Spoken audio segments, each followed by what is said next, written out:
One of the things that I think about in modern Christian storytelling is who's telling the story and why. Mm-hmm. And I mean, like, from a producer standpoint, Sure. writer, director, who's behind the camera, and often, and also, who's behind the money.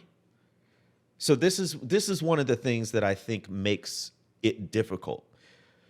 There's a Christian movie industry now, and what happened was they struck lightning with films like Facing the Giants, Yeah. right?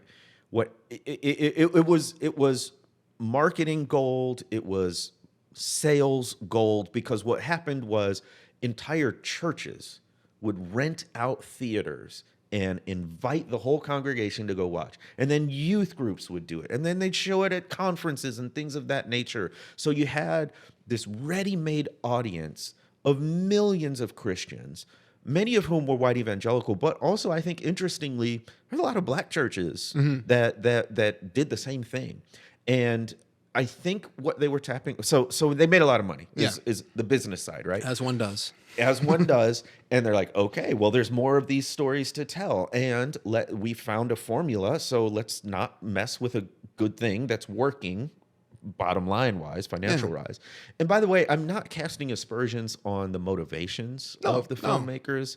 I really, truly believe they spend hours and hours praying about this, talking about it, writing about it. You want to make something that's encouraging and powerful, and at the end of the day, you're seeking to tell like an encouraging, happy story because you believe that like that's something that's missing in the world in an expression. You feel maybe a little bit unseen, and so you're trying to make something for a group of people. Right. I think that's a really beautiful thing. It can be, and they were tapping into a need.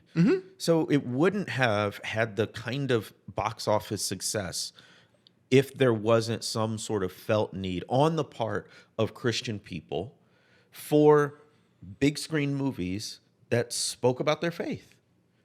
So in a particular way, right? That's my thing. Yeah. In a particular way. So it still feels very U.S. white evangelical-y, you know? And part of that is who's behind the films. Yeah. But I mean, what do you think? How would you name or describe the felt need